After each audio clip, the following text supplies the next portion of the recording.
You're not lazy. You're just exhausted. And not because you're doing nothing, but because you've been holding everything together for everyone. You show up for people, you care, you're responsible, you carry the weight. But when was the last time you felt lightness, you felt freedom, you felt joy? That's what play offers. It's not a break from reality. It's a return to your joyful self, because play isn't childish. It is sacred. It's really how your nervous system breathes more life. It's how your joy returns, and you are worthy of that joy. Hi, I'm Marci Shimoff. I'm the author of Happy for No Reason and Chicken Soup for the Woman's Soul. And I learned this value of play the hard way. You see, I grew up with very hardworking parents, and they were big believers that we should always be accomplishing things. I remember that I would call home to talk to my parents when I was in my 20s and 30s, and they would ask, "How are you doing?" And I would always answer the same way. I'd say, "I'm really, really busy." And they would always say, "Oh, it's great that you're so busy." It was as though I got the most brownie points for being busy. Busy was what mattered. And it was really ingrained in me that I needed to be working hard and accomplishing things. And I got really good at that. I actually became an accomplishing addict. I was the person that would have a huge long list of things to do, and I would check them off through the day, and I would feel really good when I would check them off. And if I didn't get enough checked off, I would feel bad. And even on a holiday or a weekend, I still felt like I had to accomplish. It was just, it was a thing. And it actually really is a thing that we get addicted to accomplishing, because accomplishing things, checking things off your list, releases dopamine, and our brains get addicted to dopamine. And somewhere along the way, I noticed that as I checked things off one after another, I checked off my list of goals, I checked off my list of dreams, I noticed that I was in this constant state of always striving. I never felt like I was arriving. So even though I accomplished a whole bunch of things on my checklist, I never felt like I had arrived. It was never enough. And I saw, oh my God, it's this perpetual chase.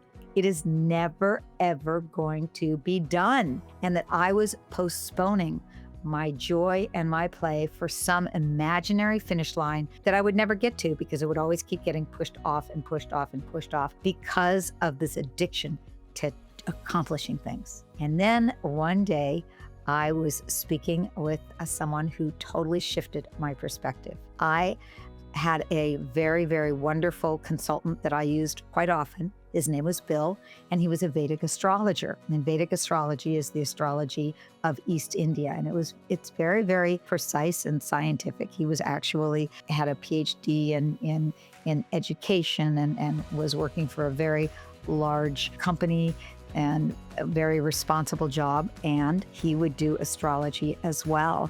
And he would look at my chart. And I remember the time he told me that I have a lot of Saturn influence in my life. And Saturn can bring a lot of delays and challenges and obstacles.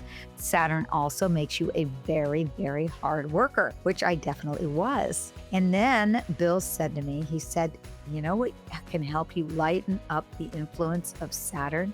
I said, "No, what is it? What would help this sort of drivenness to accomplish?" And he said 3 words. He said, "Stupid, mindless fun." I thought, you got to be kidding. What a waste of time. Stupid, mindless fun. Why would I do that? And he said, because it will actually help you accomplish more if you will just relax some and play. And I thought, well, okay, what would I do that is stupid, mindless fun? And I started applying myself like I had a checklist to the idea of play. And I tried a lot of different things. I went to surf camp with one of my friends and thinking, okay, that's kind of stupid, mindless fun. And I did manage to catch a wave once, a little tiny wave. And by the end of surf camp, I thought, oh my God, this is far too much work to be able to get a little fun out of. So it wasn't my thing. And then I got into pickleball.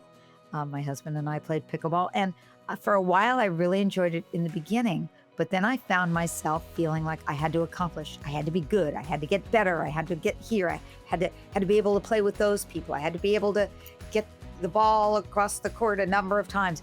And it no longer was stupid, mindless fun. It was about accomplishing, and it wasn't as much joy.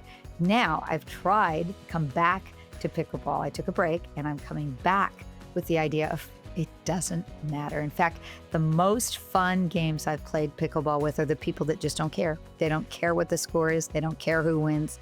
It's just about the joy. And another thing that I've done over the years that I consider to be stupid, mindless fun for me is going bowling. I don't really care what score I get in bowling. I just go because it's fun, it's funny, it's play. And then in the last year and a half, the greatest teacher of play came into my life, and that is my fabulous dog, Leela. Leela's name actually means, in Sanskrit, it's the word for divine play. And oh boy, Leela is that. She is all about play. From the first thing in the morning, she is ready to play. She is ready to run after that ball and come back and give it to me, and run after the ball and come back and give it to me. She is ready at any moment to just jump up and play. And I find myself smiling so many times around her because it is stupid, mindless fun. Am I really accomplishing anything by throwing her little ball for 10 minutes? Yeah, I'm accomplishing that she's happy, but it's just the joy of playing. And science is actually showing now that play boosts our happy chemicals. It boosts our serotonin. It boosts our oxytocin. It calms your nervous system. It helps you reconnect to your creativity. And it is the most wonderful and fun way to raise your energetic vibration. And we live in a vibrational universe. The universe responds to a high vibration. Fun and play will get you there. And I think spiritually, play is a portal. It's a portal that brings you into presence. It brings you into the present moment. It helps you soften your ego. It's no longer about accomplishing what can this ego accomplish. And it brings you back to that childlike state where miracles are what happens. So if you have trouble giving yourself permission to play, I want to share with you 3 shifts that I think will help you. And the first shift is to recognize that play actually rebuilds your energy. It doesn't just release your energy, it actually rebuilds your energy. You know, when you think about play, you might think about kids running in the yard, burning up a whole bunch of extra energy, and you think, well, I don't have that kind of energy. You don't have to do vigorous physical activities to play. You can spend 5 minutes dancing in your living room. That can shift your energy and get you into a state of play. Or you can watch some comedy videos. The other day I was watching an old video of Carol Burnett and Jerry Lewis I'd never seen before. It was on YouTube. And I was laughing loudly out loud, and so loudly that Sergio wasn't sure if I was okay. He had to say, "What's going on? Are you all right?" So it can be something simple like that. Play doesn't have to deplete you. Really simple acts of play can renew and restore you. Now, the second shift is that play breaks the burnout loop.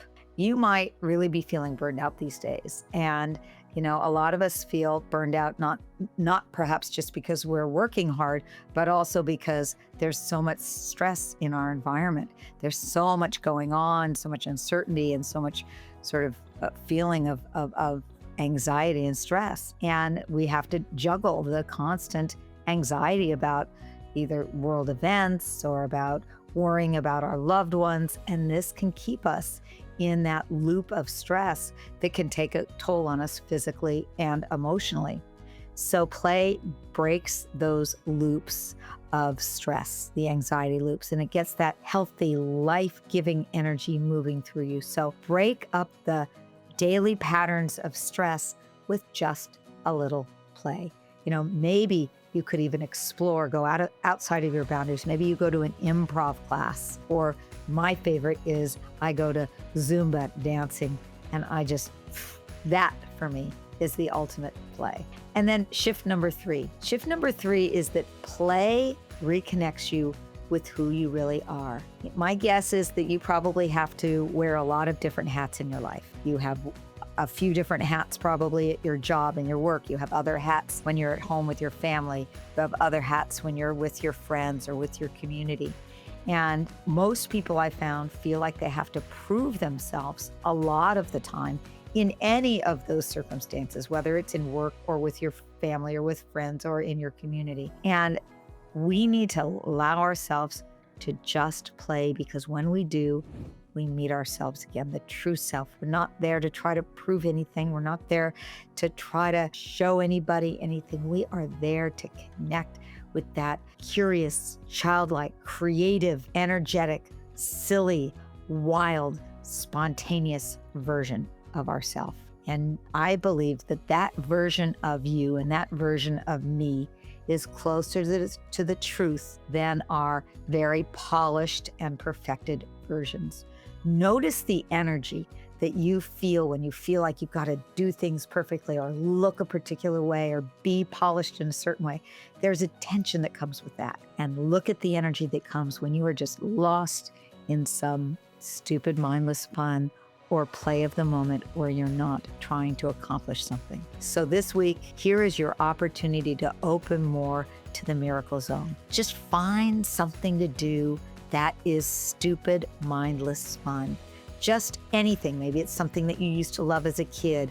Maybe it's something that you've learned more recently. Maybe it's something you've never tried doing before and you're just going at it with a beginner's mind. You're doing it not for a result, not to be good at it, not to be able to post on social media about it, but just for the sheer sake of experiencing the present moment and remembering who you really are in the present moment. So dance, draw, build a pillow fort, do things that just don't make a seeming difference in the world, except that it is your way to reconnect with joy and love. And that's what we're here for. So play is really, I think, a prayer in motion. You're not lazy for needing to play. You're not weak for wanting that feeling of joy. And you're also not broken for feeling tired of the grind. You are human, and play isn't a distraction from your purpose. It's actually part of what will help you live your life purpose fully, all out, and meaningfully. When you stop chasing productivity and start opening to fun and joy, that's when the real miracles begin.